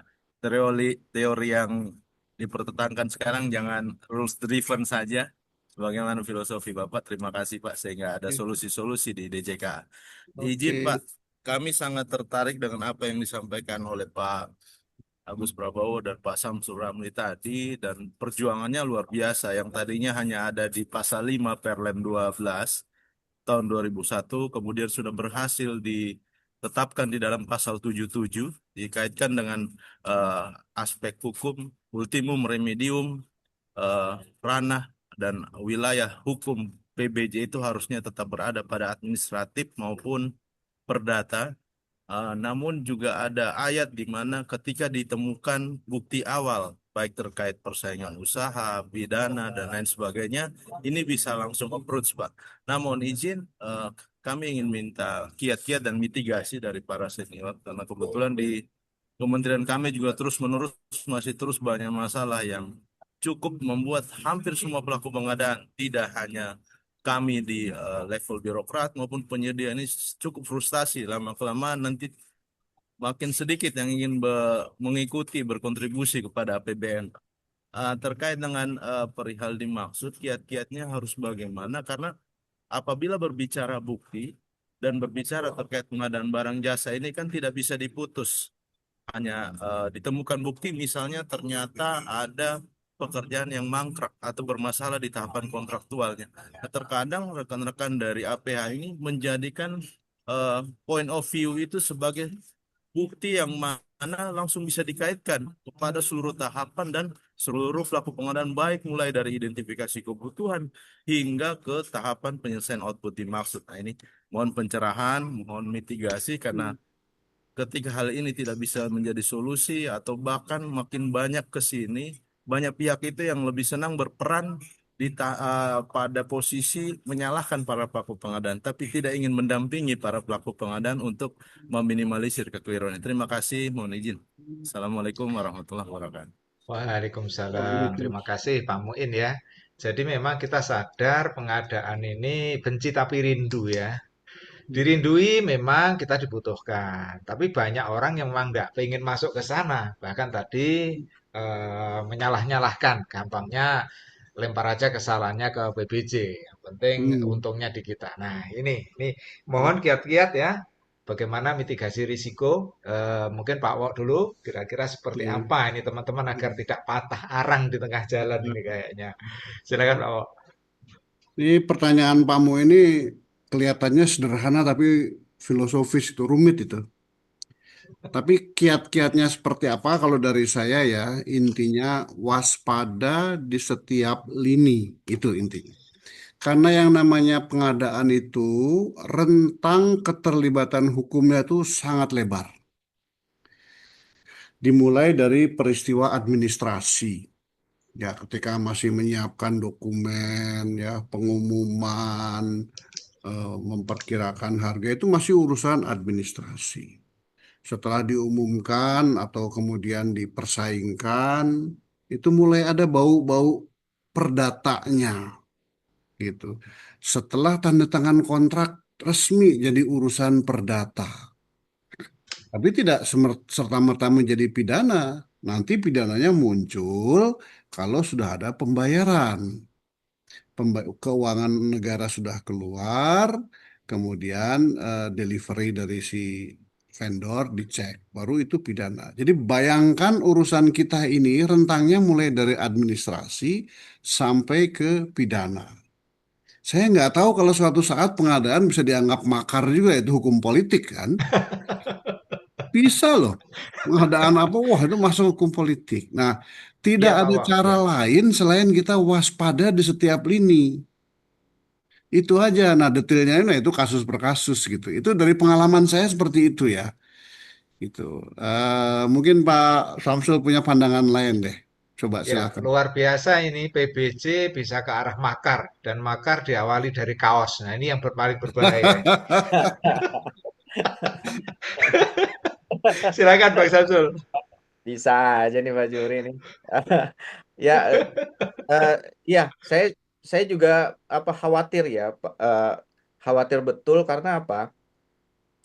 Kebetulan karena tadi S2 saya administrasi publik, kemudian sekarang lagi S1 hukum, kemudian lagi juga mulai mulai masuk kelas S2 magister hukum. Jadi ada perspektif yang mengkhawatirkan menurut saya karena apa? Perpres ini di apa bentuknya perpres tetapi ditarik sangat kuat menuju ke arah undang-undang gitu. Jadi resikonya menjadi resiko hukum. Padahal Perpres ini tegas sekali di pasal di menimbangnya juga menyebutkan kemudian konsideran dasar hukumnya juga memperhatikan Undang-Undang 30 dan Undang-Undang 1 yang jelas-jelas administratif sekali. Tetapi kemudian digeser masuk ke Undang-Undang Tipikor, digeser masuk ke Undang-Undang ke KUHP Perdata dan seterusnya. Tadi seperti saya bilang di awal bahwa Perpres ini saya juga amat sangat berterima kasih nih, termasuk karena dan bangga sekali bisa berdampingan dengan Pak Wo yang mengcreate Perpres ini dalam kalimat-kalimat yang sangat melindungi orang-orang pengadaan. Cuman memang ini banyak digunakan oleh orang-orang pengadaan sendiri untuk apa ya, untuk menjerumuskan pengadaan ini ke wilayah-wilayah pidana gitu. Misal pasal 26 menyusun HPS itu niatnya adalah tentang akuntabilitas. Bahwa kalau Anda ingin belanja dengan uang negara, maka supaya akuntabel, tunjukkan ikhtiar maksimalmu bahwa Anda memang tidak berniat merugikan keuangan negara. Jadi apa? Perkirakan dulu secara baik. Itu HPS tujuannya untuk melindungi pelaku pengadaan. Tapi kemudian kenapa kemudian di lapangan yang terjadi justru HPS yang dijadikan dasar untuk mempidanakan orang pengadaan? Nah, pergeseran ini yang menurut saya ya tadi tidak menutup kemungkinan loh bisa terjadi apa yang disampaikan Pak Agus Prabowo tadi. Jangan-jangan undang-undang makar juga nanti masuk juga menggunakan pengadaan. Saya juga sebenarnya memprotes KPK juga ketika mempublikasikan soal korupsi. Kenapa ada kategorisasi korupsi pengadaan barang jasa? Padahal pengadaan barang jasa ini tidak ada hukumnya, tidak ada undang-undangnya. Ini juga bagian yang harus diperjuangkan oleh IP sebenarnya. Hukum pengadaan itu belum eksis. Tetapi kenapa tiba-tiba ada istilah, ada kategorisasi korupsi pengadaan? Padahal ujungnya apa? Suap, gratifikasi, gitu. Memang gratifikasinya ya kebetulan di pengadaan, itu kan urusan lain. Ini saya selalu analogikan bahwa pengadaan itu seperti darah. Apakah kemudian ketika kita ngecek darah ada asam urat di darahnya, kemudian darahnya yang kita jahatkan? Kan enggak. Ya sudah, berarti darahnya habisin aja supaya asam uratnya hilang. Mati kita. Ini kan nggak fair terhadap pengadaan barang jasa. Nah, kalau ketika pengadaan barang jasa dinistakan seperti ini, maka harus ada orang yang bersuara dan berteriak. Nah, salah satunya ini yang kita minta kepada LKPP untuk diklarifikasi. Jangan anggap enteng persoalan 15% ini. Tolong LKPP bersuara. Gitu. Bahwa 15% ini bukan alat untuk menghitung kerugian negara dan seterusnya. Bersuaralah gitu loh. Nah, ketika ini bersuara, maka kita-kita di lapangan juga bisa bersuara ke tempat lain. Itu loh, LKPP mengatakan 15% tidak bisa dijadikan dasar menghitung kerugian negara. Dasarnya surat klarifikasi dan perpres dan seterusnya. Jadi kita bisa berjuang ke BPKP. BPKP hentikan cara-caramu untuk menggunakan 15% dalam menghitung kerugian keuangan negara. Karena ada surat klarifikasi dari LKPP. Gitu loh maksudnya. Ini mudah-mudahan nih, kalau teman-teman bisa sepakat dengan kita gitu ya. Yuk, mari. Saya sudah bikinkan suratnya sampai saya sendiri agak ini juga, agak khawatir juga. Saya bilang nih kok lama sekali surat klarifikasi. Jangan-jangan para deputi pada sibuk semua sehingga tidak bisa ngurus itu, gitu loh. Kemudian saya Iya. bikinkan narasinya, saya kirimkan langsung kepada Bu Sarah. Bu Sarah pun sudah menjawab, ya kan saya sampaikan kepada para media. Nah, yang saya takutkan di para medianya juga nggak ngerjain juga, kasihan Bu Sarah nanti. Gitu. Nah, mari kita dorong nih, IP jangan berhenti sampai di sini. Itu ya. Crowd ini harus terus terus berlanjut karena ini persoalan besar, tapi simptomnya memang di 15%. Ada banyak persoalan lain, tapi simptom ini perlu kita manfaatkan agar ledakan ini nanti menjadi ledakan yang bermanfaat, bukan ledakan yang hanya menimbulkan kericuan-kericuan saja. Mungkin itu Pak Jul. Saya jadi ide tuh. Gimana Ya, kalau draft itu kita jadikan masukan resmi dari IFPI saja? Silakan draft Pak. mana Pak? Mo? Saya Eh, serahkan. jadi kemarin Pak Samsul Ramli itu bikin draft Tentang. SE untuk LKPP. Sebaiknya LKPP Oh, ngomong begini loh untuk menanggulangi isu 15% ini daripada bola liar. Di-share ke saya. Saya bilang bagus nih gitu ya. Nah, tetapi masih informal kan? Karena masih siap. informal sudah dikirim ke Bu Sarah, sudah direspon oleh Bu Sarah. Kita tunggulah berapa hari lagi begitu ya. Kalau masih belum ada respon, IFPI punya loh itu, punya misi untuk mengingatkan secara resmi, ayo dong, ini daripada jadi kerisauan gitu. Siap. Nah, Siap. nanti Pak saya dari Sekjen, belakang ada. Boleh, layar Pak. ikut membantu lah. Pak Juri, Pak Juri. Boleh. Oke. Oke, terima kasih Bapak. Ini Pak Arman masih Oh udah, bisa bersuara suaranya Pak. udah Pak, udah Ah, masuk. oh ya, luar biasa. Oke, silakan Pak Arman. Wah, Assalamualaikum warahmatullahi wabarakatuh. Kalau Waalaikumsalam. Nyala bangku, menyala, menyala. Pak Sam, Oke. ini juga ada Pak Agus Prabowo ya. Ini eh, sesepuh kita di sini ya. Jadi saya langsung aja Pak. Yang pertama itu saya agak tertarik dengan yang nempel di baju Pak Sam ini. Tumbal pengabdi keuntungan. Itu pertanyaan pertama itu. Itu siapa oknumnya itu Pak? Nanti dijawab terakhir Pak ya. Terus yang kedua ini Pak Oke. tadi ada saya catat sedikit bahwa adalah Perpres kita ini dilindungi oleh dua undang-undang. Tak sembarangan yang melindungi Perpres kita ya, ada dua undang-undang. Undang-Undang 1 2004 dan Undang-Undang 30 2014. Kemudian narasi Pak Sam juga tadi ada bilang bahwa Perpres ini sebenarnya diterbitkan untuk melindungi aparatusnya, untuk melindungi dari kesalahan. Dan jika pun terjadi kesalahan, bukanlah suatu tindak kejahatan yang bisa ditarik ke ranah pidana. Secara tidak langsung bahwa Perpres kita ini, artinya kita-kita ini, orang-orang yang dilingkupi Perpres ini secara tidak langsung dilindungi oleh dua undang-undang dan sekaligus tadi ada satu putusan MK. Ini kan udah cukup kuat sebenarnya. Nah pertanyaannya, bila menggunakan klausul-klausul pada Perpres sebagai dalil pidana, artinya apakah bisa dianggap bahwa si pengguna dalil ini melawan undang-undang?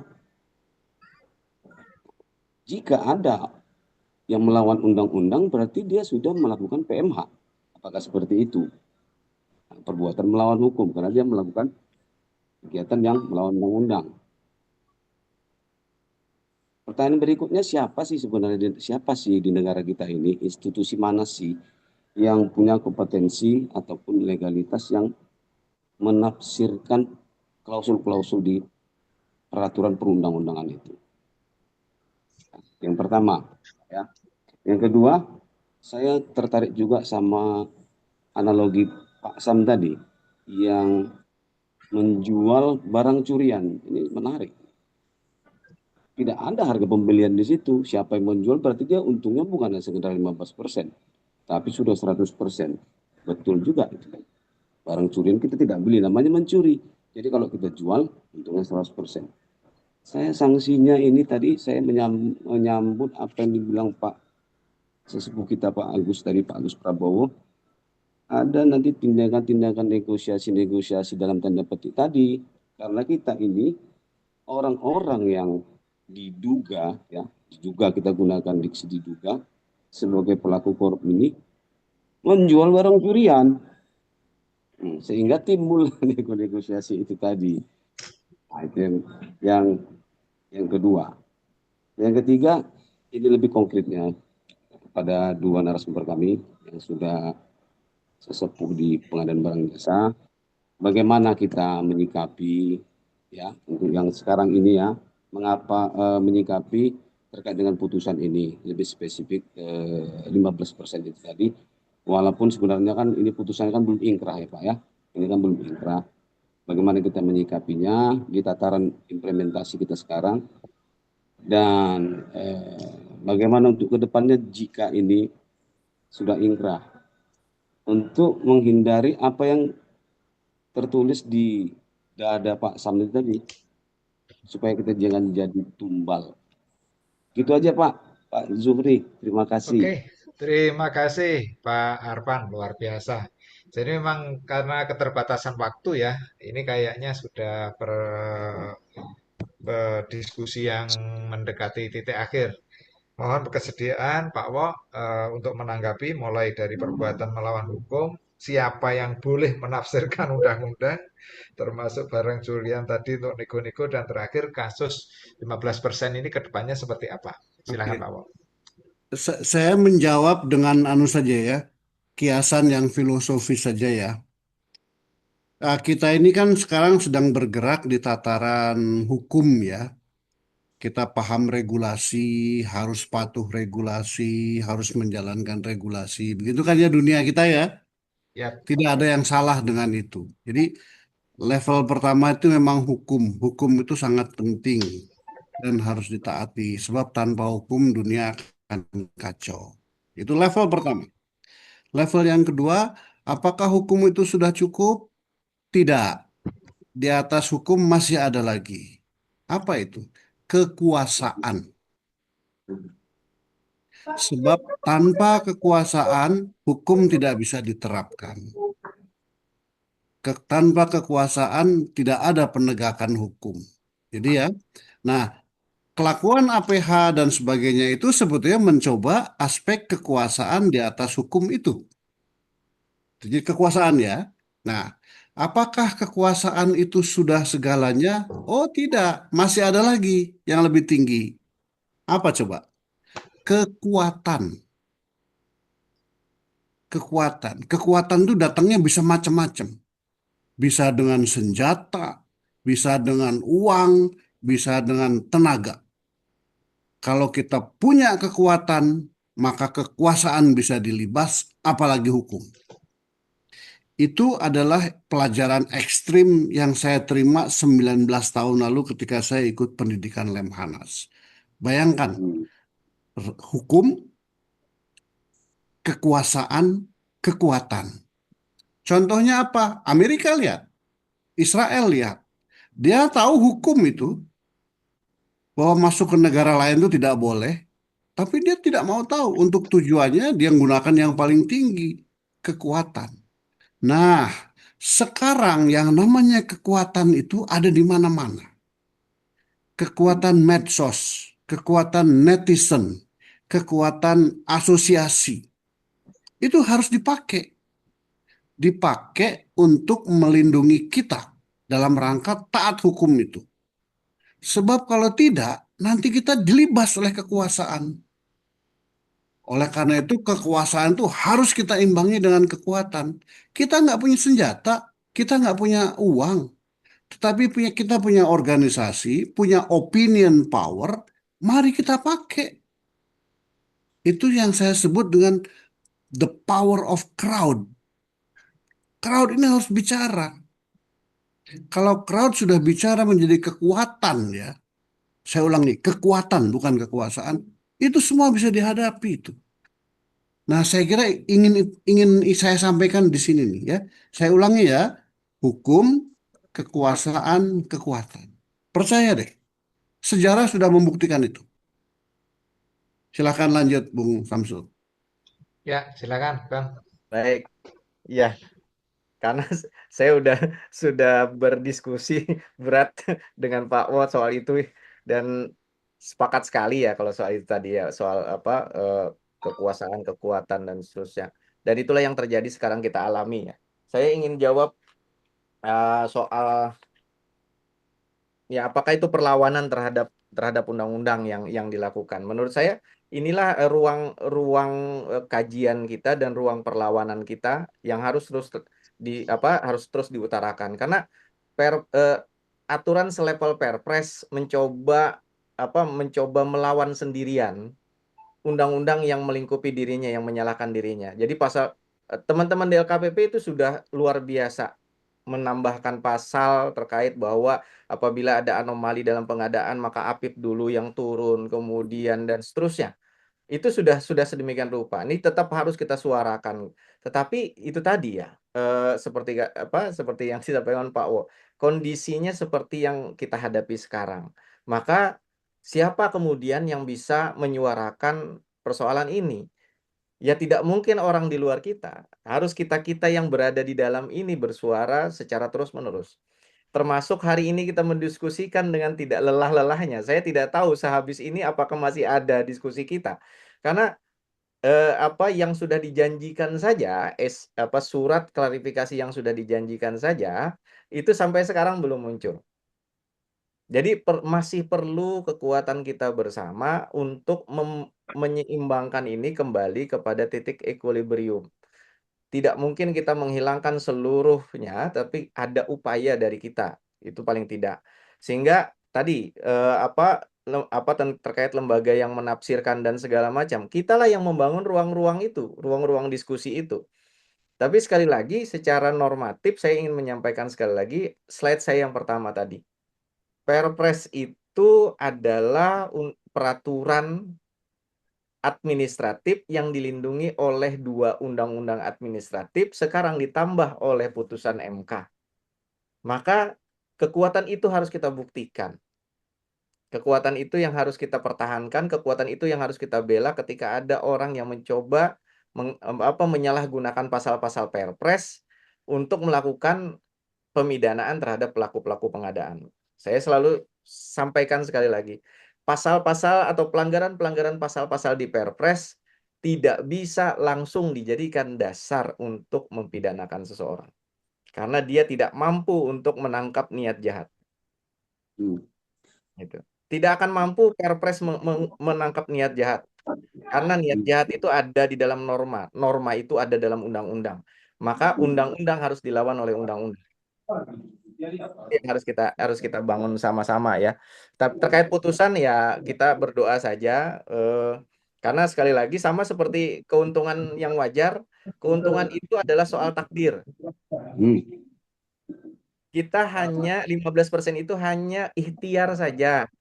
Menunjukkan bahwa kita benar-benar tidak berniat merugikan keuangan negara. Tetapi kalau kemudian harganya itu mahal, itu takdir. Gitu.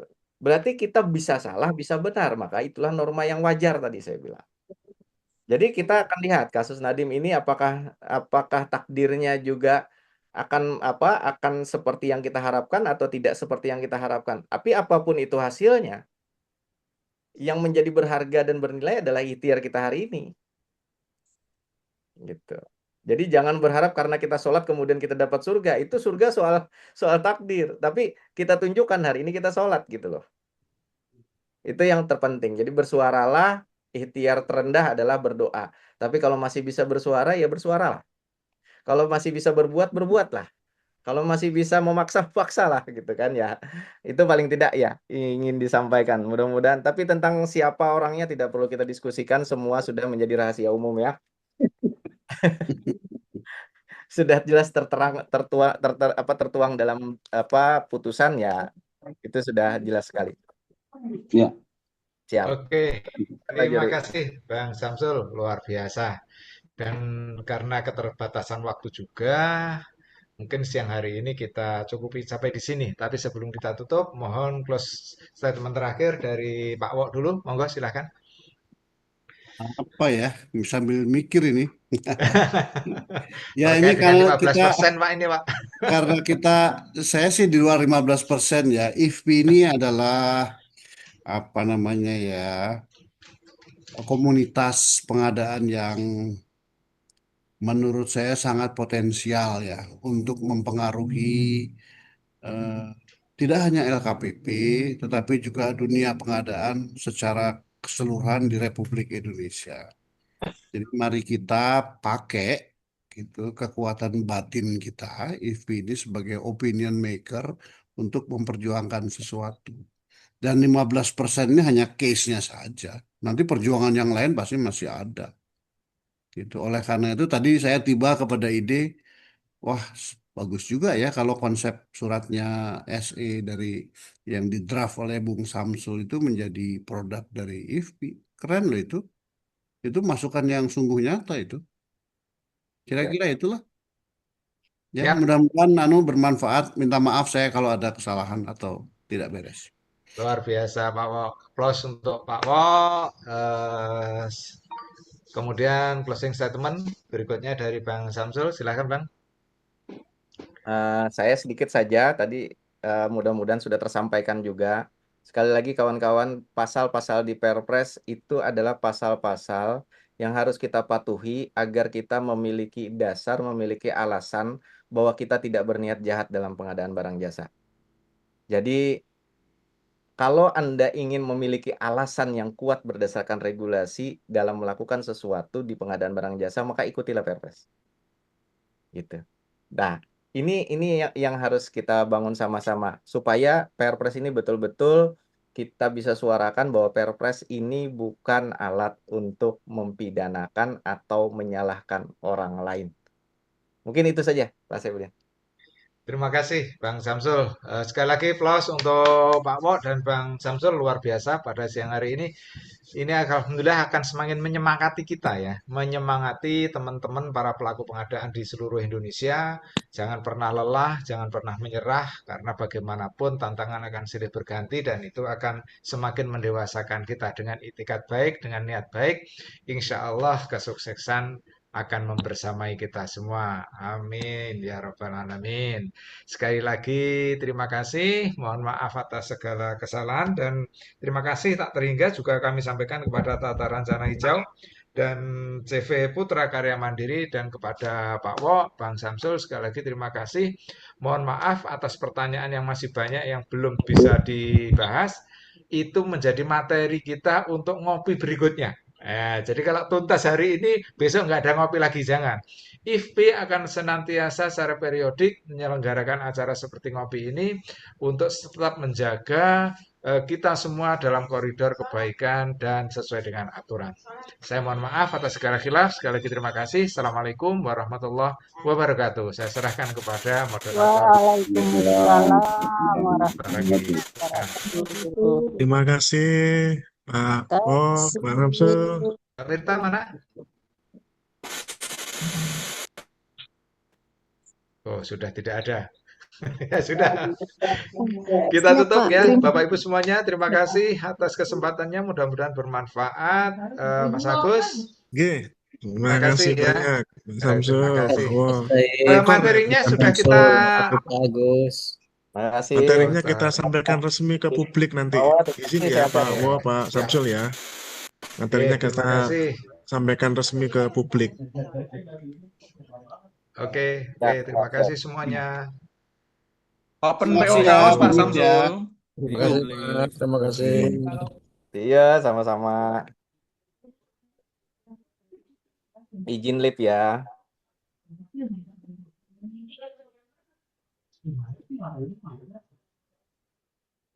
Intinya apa, Bu Ir? Jadi, Mirta mana Mirta? Yes.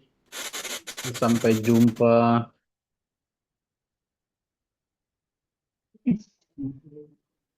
Itu